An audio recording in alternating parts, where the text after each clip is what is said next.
जय श्री कृष्णा। राधे राधे। आज सुनेंगे रमा एकादशी की व्रत कथा। एक समय धर्मराज युधिष्ठिर और भगवान श्री कृष्ण के बीच अति महत्वपूर्ण संवाद हो रहा था।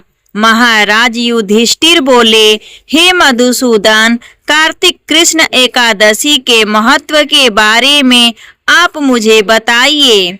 तब भगवान श्री कृष्ण बोले, हे राजन, कार्तिक कृष्ण एकादशी का नाम रमा है। यह बड़े से बड़े पापों का नाश करने वाली है। मैं आपको रमा एकादशी की एक प्राचीन कथा सुनाता हूँ। ध्यान पूर्वक सुनिएगा। प्राचीन काल में मंचकुंद नाम का एक राजा था, जिसकी मित्रता इंद्र, कुबेर, यम, वरुण आदि से थी। यह राजा बहुत धर्मात्मा, विष्णु भक्त और न्याय प्रिय था। राजा मुचुकुंद की एक कन्या थी, जिसका नाम चंद्रभागा था। उसका विवाह चंद्रसेन के पुत्र शोभन के साथ हुआ था। एक समय शोभन ससुराल आया। उन दिनों पुण्यदायी रमा एकादशी आने वाली थी। जब व्रत का दिन समीप आ गया तो चंद्रभागा अत्यंत सोच में पड़ गई। मेरे पति बहुत दुर्बल हैं और मेरे पिता की आज्ञा अति कठोर है। वह इस एकादशी का व्रत कैसे कर पाएंगे? तभी राजा मुचुकुंद ने ढोल बजवाकर सारे राज्य में रमा एकादशी के व्रत की घोषणा करवा दी। घोषणा सुनते ही शोभन को अत्यंत चिंता हुई। वह अपनी पत्नी से कहने लगा, प्रिय, अब हमें क्या करना चाहिए? मैं किसी भी प्रकार भूख सहन नहीं कर सकता।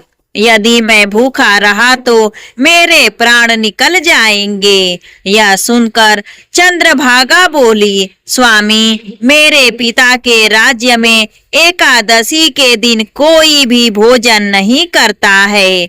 हाथी, घोड़ा, ऊंट, बिल्ली, गौ आदि भी अन्न जल ग्रहण नहीं कर सकते। फिर मनुष्य का तो कहना ही क्या है। यदि आप भोजन करना चाहते हैं तो किसी दूसरे स्थान पर चले जाइए, क्योंकि यदि आप यहाँ रहेंगे तो आपको अवश्य व्रत करना पड़ेगा। यह सुनकर शोभन कहने लगा, अब जो भाग्य में लिखा है उसे कोई नहीं टाल सकता। मैं यह व्रत अवश्य करूँगा। इस प्रकार से विचार कर शोभन ने भी व्रत रख लिया। जब सूर्य नारायण अस्त हुए तब तक वह भूख प्यास से अत्यंत पीड़ित हो गया। प्रातः काल होते होते शोभन के प्राण निकल गए। तब राजा ने सुगंधित काष्ठ से उसका दाह संस्कार करवाया, परंतु चंद्रभागा ने अपने पिता की आज्ञा से अपने शरीर को दुग्ध नहीं किया और शोभन की अंत्येष्टि क्रिया के बाद अपने पिता के घर में ही रहने लगी। रमा एकादशी के प्रभाव से शोभन को मंदाचल पर्वत पर धन धान्य से युक्त, शत्रुओं से रहित एक सुंदर देवपुर प्राप्त हुआ। एक समय एक ब्राह्मण सोम शर्मा, जो कि मंचुकुंद के नगर में रहते थे, तीर्थ यात्रा करते हुए देवपुर पहुँचे। वहां उन्होंने शोभन को पहचान लिया और उसके पास गए और बोले, हे राजन, मैं अत्यंत आश्चर्य में हूँ। आप अपना वृतांत सुनाइए कि ऐसा सुंदर नगर, जो ना कभी देखा ना कभी सुना, आपको कैसे प्राप्त हुआ?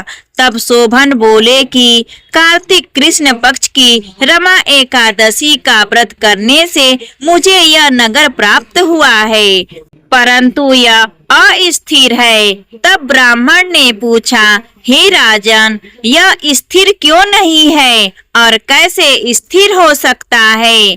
तब शोभन बोले, मैंने रमा एकादशी का व्रत श्रद्धा रहित होकर किया है, इसलिए यह सब अस्थिर है। यदि आप मुचुकुंद की कन्या चंद्रभागा को यह सब वृतांत कहे तो यह स्थिर हो सकता है।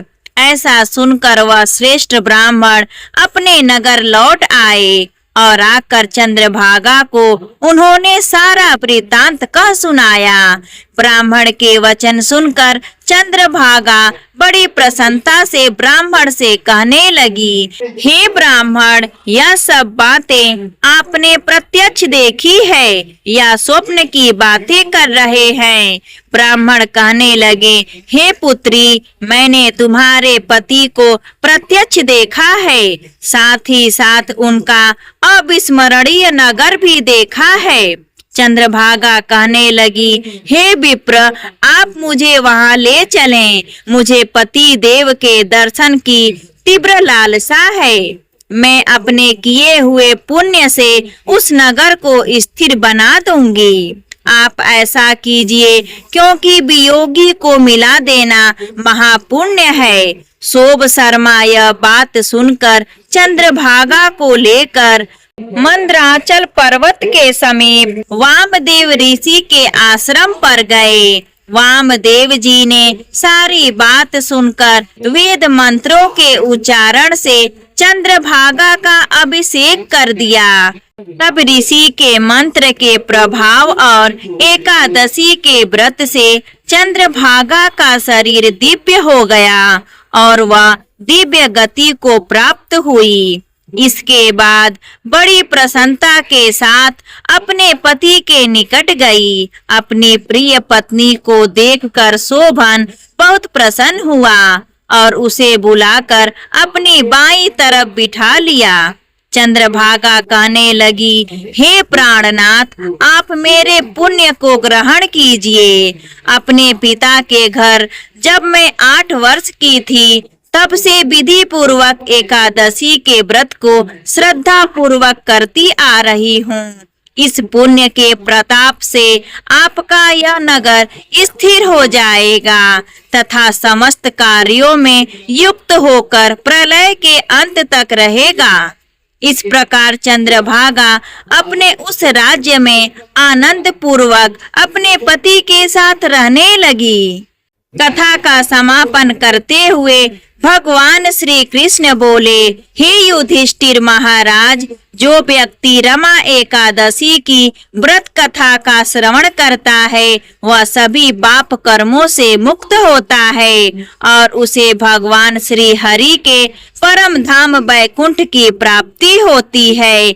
इसलिए अति पुण्यशाली रमा एकादशी का पालन प्रत्येक व्यक्ति को अवश्य करना चाहिए। कार्तिक मास में आने के कारण इस एकादशी पर किया गया जप तप दान आदि हजारों गुना अधिक होकर व्यक्ति को फल प्रदान करता है। प्रेम से बोलिए विष्णु भगवान की जय, लक्ष्मी माता की जय। यहाँ पर रमा एकादशी की व्रत कथा समाप्त होती है। अगर आपको यह कहानी पसंद आई है तो प्लीज हमारे चैनल को सब्सक्राइब करें, वीडियो को लाइक करें, अपने दोस्तों के साथ परिवारों में इस वीडियो को ज्यादा से ज्यादा शेयर करें। धन्यवाद।